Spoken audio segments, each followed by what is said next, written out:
بہت زمانے پہلے کی بات ہے۔ ایک گاؤں تھا جس کا نام نور نگر تھا۔ نور نگر کے لوگ سیدھے سادھے، محنتی اور نیک دل تھے۔ یہ گاؤں چاروں طرف سے گھنے جنگل اور اونچے پہاڑوں سے گھرا ہوا تھا۔ گاؤں میں ایک پرانا کنواں بھی تھا جس کے بارے میں مشہور تھا کہ اس کے اندر ایک راز چھپا ہے، لیکن آج تک کسی نے اس راز کو جاننے کی کوشش نہیں کی تھی۔ نور نگر میں ایک لڑکا رہتا تھا جس کا نام عادل تھا۔ عادل بہت تجسس رکھنے والا، بہادر اور ذہین بچہ تھا۔ اسے ہمیشہ پرانی کہانیاں اور رازدار باتیں جاننے کا بہت شوق تھا۔ ایک دن وہ کنویں کے پاس کھیل رہا تھا کہ اچانک اس نے دیکھا کنویں کی دیوار پر ایک چھوٹا سا روشن نشان بننے لگا۔ جیسے ہی اس نے ہاتھ بڑھایا، وہاں سے ایک چھوٹی سی سنہری کنجی زمین پر آ گری۔ عادل نے کنجی اٹھائی اور اپنے دادا کے پاس گیا، جو گاؤں کے سب سے بڑے اور عقل مند آدمی سمجھے جاتے تھے۔ دادا نے کنجی دیکھ کر چونک کر کہا، بیٹا، یہ کوئی عام کنجی نہیں ہے، یہ جادوئی کنجی ہے جس سے پرانے زمانے کا کھویا ہوا خزانہ کھل سکتا ہے۔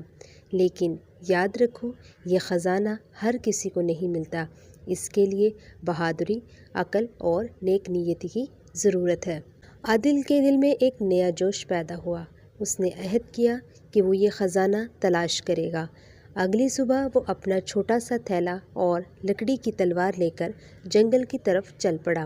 راستہ بہت کٹھن تھا، اونچے درخت، اندھیرے راستے اور عجیب آوازیں، لیکن عادل نے ہمت نہ ہاری۔ راستے میں اسے ایک زخمی ہرن ملا۔ عادل نے اپنا پانی اور کھانے کا کچھ حصہ ہرن کو دے دیا۔ ہرن خوش ہو گیا اور اچانک ایک خوبصورت پری میں بدل گیا۔ پری نے مسکرا کر کہا، عادل، تم نے اپنی مدد میرے ساتھ بانٹی، تم واقعی نیک دل ہو۔ یہ لو، میں تمہیں ایک اشارہ دیتی ہوں۔ خزانہ اس پہاڑ کے نیچے ہے جہاں سورج کی پہلی کرن پڑتی ہے، لیکن اس تک پہنچنے کے لیے تمہیں 3 امتحان دینے ہوں گے۔ عادل نے پری کا شکریہ ادا کیا اور پہاڑ کی طرف روانہ ہوا۔ جب وہ پہاڑ کے دامن میں پہنچا تو وہاں ایک غار تھا۔ غار کے دہانے پر ایک بڑا پتھر تھا جس پر لکھا تھا، صرف وہی اندر جا سکتا ہے جس کا دل صاف ہو۔ عادل نے بسم اللہ کہا اور اندر داخل ہو گیا۔ غار کے اندر اتنا اندھیرا تھا کہ ہاتھ کو ہاتھ دکھائی نہیں دیتا تھا، لیکن عادل کو اپنی ماں کی بات یاد آئی، اندھیرے سے کبھی مت ڈرنا، روشنی ہمیشہ دل کے اندر ہوتی ہے۔ عادل نے ہمت جما کی اور آگے بڑھتا گیا۔ کچھ دیر بعد راستہ خود بخود روشن ہو گیا۔ وہ ایک ایسے کمرے میں داخل ہوا جہاں سونے چاندی کے ڈھیر لگے تھے۔ وہاں سے ایک آواز آئی، اگر خزانہ چاہیے تو یہ سب اٹھا لو اور واپس جاؤ۔